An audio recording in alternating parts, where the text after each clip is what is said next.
So we get through the 60s, which is in a lot of ways the height of the Cold War.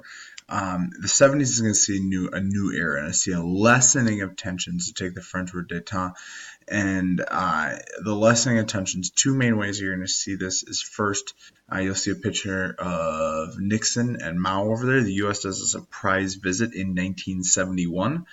I'm sorry, 1972 to China. And this, I mean, you think about the Soviet Union and China had broken away from each other, and now China and the U.S. are going to start to have a diplomatic relationship with each other.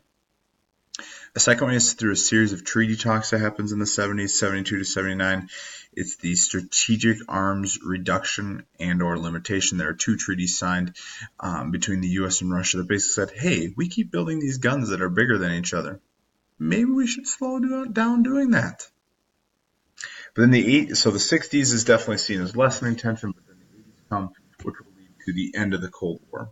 Now, Reagan increased military spending, and he starts calling the USSR the evil empire, and the Soviet Union is struggling to make connections between communism and nationalism, and over time, that's going to really start to hit Europe.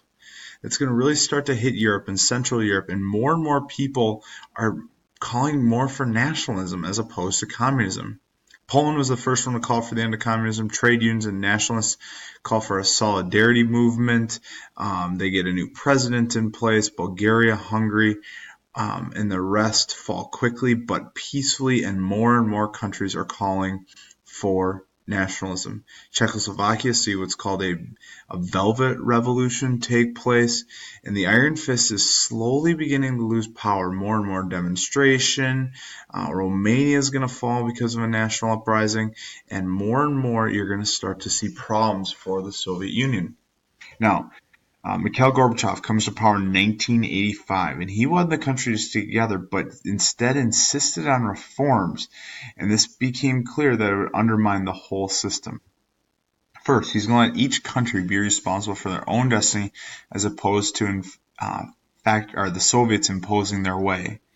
Next, factories that have become obsolete. The economics of it are struggling. And the fact, basically, the Soviet Union had been making military goods the whole time instead of consumer goods. So people might have tanks to defend them, but they don't have refrigerators to buy. Collective farming is really starting to struggle. Their economics are stagnating, and the U.S. standard of living is decreasing during the 80s. Education funding has dropped. People are demoralized. Corruption, divorce, alcoholism, and suicide rates are starting to climb. And so Gorbachev says we need to start making some changes. Perestroika is one of the first things he puts in place to try to get the economy going again. Decentralize the economy. He puts in glasnost, which makes it legal for people to criticize the government. And now people have privilege that hate the new system, and other people start taking advantage of the system. The USSR is spending tons of money in the USSR and withdrawals, and finally in 1989. In the summer of 1990, it is in shambles. Small republics are leaving. Large Soviet ethnic groups are working to leave, and they're led by a group by the name of Boris Yeltsin. Some free travel had been put in place that people can now travel where they want. So the economic side of things really falling apart. People are starting to leave by leaps and bounds. And when you have people leaving, what's the purpose of that wall in Berlin?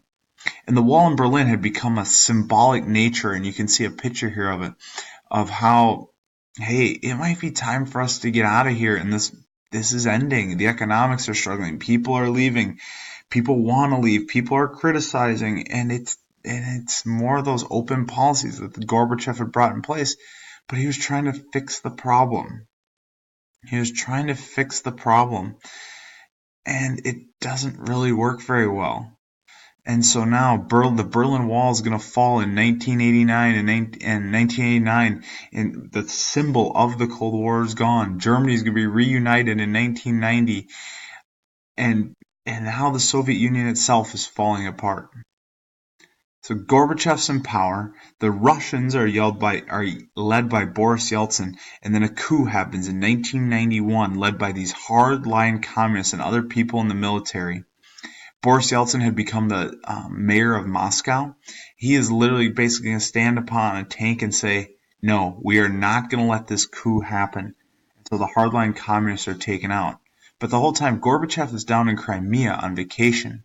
And at this point, Yeltsin takes control in December of 1991, and he's going to start to push the USSR, which is now gone, and it's now Russia, towards a market economy. So if you're looking at things that like a single event that ended the USSR, I mean, you're looking at the coup that Yeltsin crushes while Gorbachev is gone, and then Yeltsin takes over, and the Soviet Union's gone. But the reasons why are, I mean, endless. The Soviet Union, our perestroika to try to get the economy going, the fact that their factories never really produced anything in terms of consumer goods. You're making free speech legal.